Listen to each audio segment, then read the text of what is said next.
At the beginning of the story, we see a young woman lying in the middle of the road, ready to end her life. Within moments, a car appears in the distance. As the headlights draw closer, the fear of a painful death suddenly overwhelms her. She changes her mind, quickly gets up, and moves to the side of the road. The driver of the car doesn't stop to help. He simply ignores her and drives past, as if he hadn't seen anything at all. The woman's name is Sophia. Her life has been falling apart. Today is especially painful for her. It's her daughter's birthday, but her daughter is no longer alive. Moments later, the same car that had ignored Sophia comes to a halt. The driver seems to regret his decision. He shifts into reverse and pulls up beside her. Inside sits a man named Ethan. He rolls down the window and asks, "Are you okay?" Sophia replies softly, "Yes, I'm fine. Nothing happened to me." Ethan then tells her that the nearest city is far from this deserted stretch of road and offers to give her a ride. Sophia hesitates for a second, then agrees and quickly gets into the car. During the ride, Ethan asks, "What were you doing all alone in such a lonely place?" Sophia replies, "Today is my daughter's birthday. I miss her terribly, but sadly, she's no longer in this world. Now, I'm completely alone. There isn't a single person left I can call my own." Hearing this, Ethan responds, "So that's why you were lying in the middle of the road, ready to die." Sophia shakes her head and says quietly, "I don't want to die. I just want, just once, to see my daughter again." At that moment, Sophia switches on the car radio. A news report is playing. The reporter announces that a serial killer is roaming in the nearby forest. Earlier that morning, 2 more young women had been murdered. The police don't have a photograph of the suspect yet, but they do know this much. The killer is a fair-skinned man, driving a brown car with a cross-shaped mark on his right hand. Sophia's blood runs cold. She slowly glances at Ethan's hand, and there it is, the very same cross mark. Terror floods through her. Before she can react, Ethan suddenly slams the brakes. The car jolts violently, and Sophia's head crashes hard against the dashboard. Darkness swallows her as she falls unconscious. When she finally opens her eyes, she finds herself locked inside a strange underground bunker, its walls built from thick iron. Panic consumes her as she realizes she has been captured. She screams desperately for help, but her cries echo back at her. No one is there to save her. No one came. Sophia noticed she'd been dressed in a strange suit, and a heavy bracelet had been fastened to her wrist, like a watch.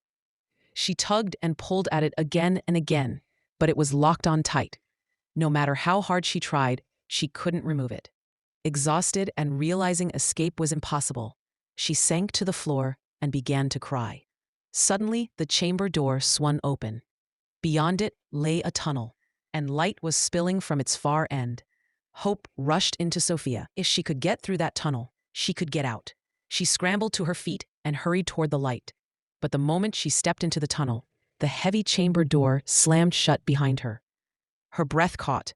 She understood now. She had fallen into an even more dangerous place. The bracelet on her wrist began to beep. A countdown appeared. 11 minutes. Panic flared. She had to get out within 11 minutes or she would be trapped forever. Crawling on hands and knees, Sophia raced toward the light. As she neared the tunnel's exit, she realized the door ahead was closing slowly. She pushed herself harder, scrambling faster. But when she reached the threshold, the door had already slammed shut. Despair threatened to swallow her. She screamed and clawed at the metal, then noticed another narrow passage beside the closed door.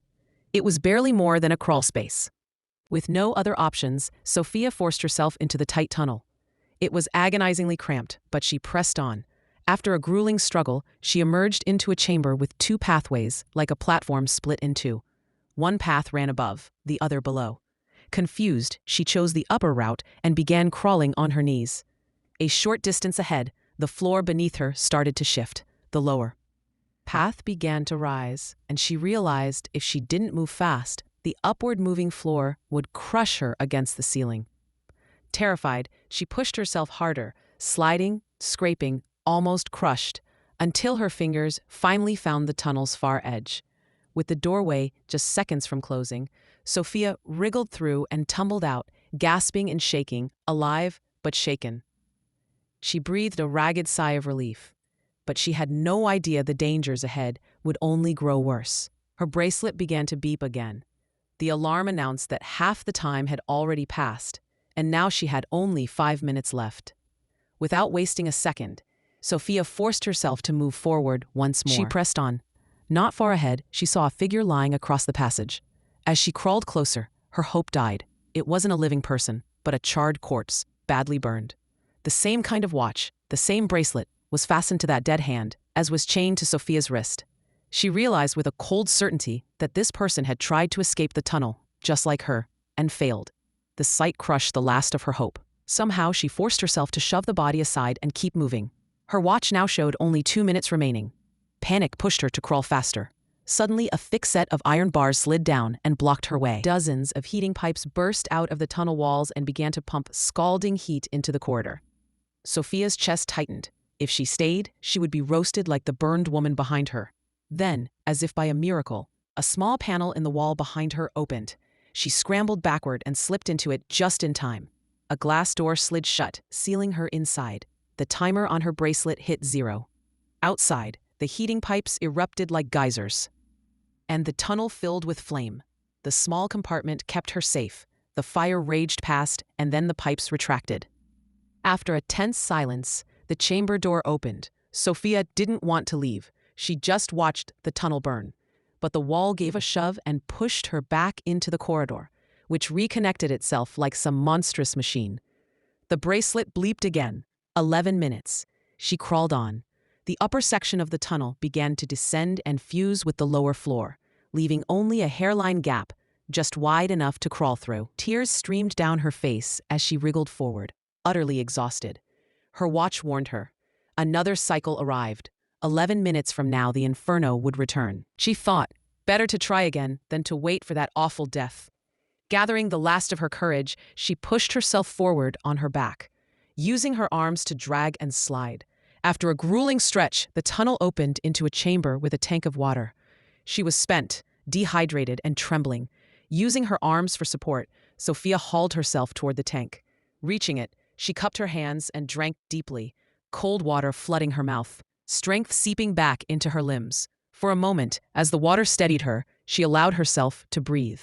But the bracelet on her wrist buzzed, a reminder that time and danger were still closing in. Sophia quenched her thirst at the tank, gulping down the cold water until her chest heaved with relief. But when she looked at her wrist, the timer glowed. 8 minutes left. There was no exit in sight. Only water.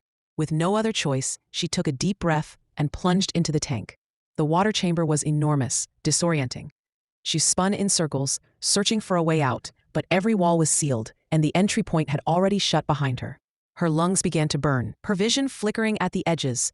Just when she thought she couldn't hold her breath any longer, a hatch above burst open.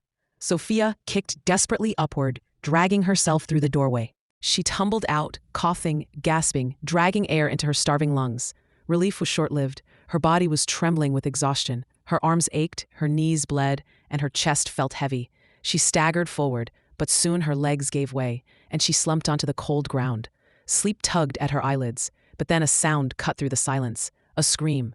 Someone else was down here. Someone alive. The voice cried for help, raw and desperate. Hope sparked inside her. She pushed herself up and stumbled toward the sound. Suddenly, the ground beneath her split open. A hatch yawned wide, revealing a pit below filled with boiling acid. The stench burned her throat. She teetered, nearly falling, but caught herself just in time. The acid hissed and bubbled, eating through metal beams that fell into it like paper.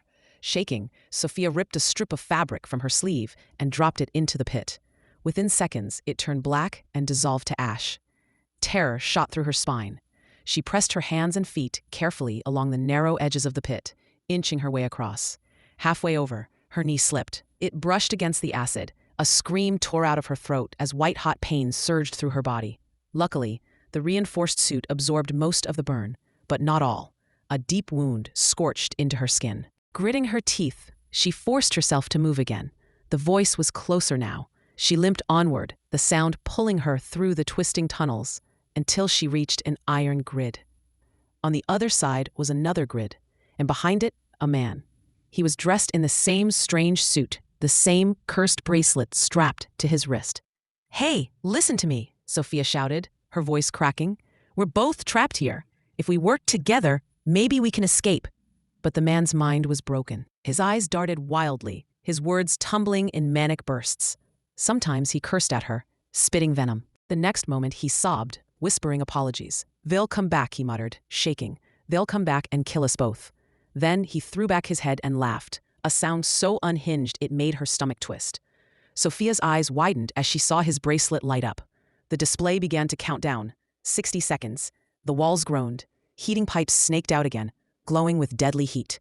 This time a survival compartment opened, but it was between them, with room for only one person. The question hit her like a knife. Either the madman would survive, or she would. Would Sophia sacrifice herself for a man who had already lost his mind, or fight for her own life? Lisa was crawling upward through the narrow tunnel, her body aching and her knee still burning from the acid wound, even though the strange robot had healed it. Suddenly, she froze. From above, the sound of heavy footsteps echoed through the metallic walls. Her heart pounded faster. Someone, or something, was walking right above her. Lisa pressed her back against the damp wall, holding her breath. The footsteps grew louder, closer, until a blinding beam of light cut through the darkness. A torch-like glare fell directly on her face, making her squint. "Who's down there?" a deep, distorted voice growled. Lisa's stomach dropped. The voice wasn't robotic. It had the edge of a human tone, but cold, filled with anger. The metal grate above slid open with a harsh screech, and a figure descended into the tunnel. He looked human in shape, but his face was hidden behind a metallic mask with glowing red eyes. His movements were slow, deliberate, like a predator savoring the moment before the kill. Lisa tried to inch back, her palms scraping against the tunnel floor. The masked man unsheathed a razor-sharp blade from his side. "How are you still alive?" he hissed. "Adam is already gone. You should have burned with him." Lisa's entire body trembled. Until now, she thought Adam was the only monster. But this masked figure proved there was something much bigger behind all of this. He raised a strange device, aiming it directly at her. The moment its light scanned across Lisa's suit, the strange symbols near her timer lit up, glowing bright blue. The masked man froze, then muttered to himself, "So. She's the chosen one." Lisa's confusion deepened. Chosen? For what? Before she could speak, the man lunged forward. Lisa gasped and threw herself into the opposite tunnel, her hands and knees scraping the ground. Behind her, the masked figure advanced like a relentless hunter, his blade scraping against the metal walls, sending sparks into the darkness. The tunnel around her began shifting again, twisting into a long, narrow track, a forced chase. Now there was no going back. Behind her was the hunter. Ahead of her, only darkness. Lisa froze as the sound above her stopped. The tunnel's cover creaked open, and from it descended a terrifying creature. It looked human at first glance, but the way it growled was more animal than man. Its body was completely charred, skin blackened and cracked, yet its eyes glowed like polished white stones. Lisa's gaze fell to its severed arm, and her stomach twisted. It was Adam, burned alive, now reborn as some kind of monster. Though his eyes were gone, scorched into blindness, he could hear. His ears twitched at the slightest echo. He tilted his head, sniffing and snarling like a beast searching for prey. Lisa tried to crawl forward silently, each movement slow, careful, but then, clink. Her bracelet struck the floor. The faint sound ricocheted through the tunnel. Adam snapped his head toward her and let out a guttural roar. He lunged, his charred limbs scraping against the walls as he charged. Lisa's pulse skyrocketed. His clawed fingers nearly grazed her back before she slipped into a narrow passageway. Adam thrashed against the edge, but his bulk couldn't fit through. He screamed enraged as Lisa scrambled away. The tunnel opened into a fork, 2 possible paths. Lisa's chest heaved, her mind spinning, left or right. She had no time to think. She darted left. It led to a chamber surrounded by glass walls. Lisa staggered inside, then froze. On the walls, projected like living memories, she saw her entire life. Her birth, her childhood, her daughter's first cry, and then her biggest wound, the accident, her daughter's death. Lisa collapsed to her knees, tears streaming down her blood-streaked face. I'm so sorry, she whispered, clutching her chest. But her grief was cut short. Above, the ceiling split open, and Adam began crawling down toward her again. His guttural growl rattled through the chamber. With the last of her strength, Lisa pulled herself into another passage. escaping just as Adam crashed behind her. Then, light. At the end of the tunnel she saw it, the blue sky, wide and endless, the symbol of freedom. Her heart ignited with hope. She could make it. She had to. But between her and the exit stretched a path covered in barbed wires, razor sharp and waiting. The timer on her bracelet blinked. 60 seconds left. The heating pipes hissed and extended from the walls. In 1 minute, flames would flood the tunnel. Lisa dropped to her stomach and pushed forward, crawling beneath the barbed wires. The spikes tore into her back, slicing deep into her skin. Blood poured down her spine. She screamed, but didn't stop. Every pull of her arms drove more steel into her flesh. Still, she inched closer to the sky. Behind her, the chamber's safe section opened, and Adam, still cunning even in his monstrous form, slammed himself inside just before the countdown ended. Lisa, bleeding, dizzy, half-conscious, reached out toward the light. Her fingers brushed against the fresh air. Then the timer hit 0. The pipes erupted. Fire roared into the tunnel like a tidal wave of hell itself. It raced forward, consuming everything in its path, aimed directly at Lisa.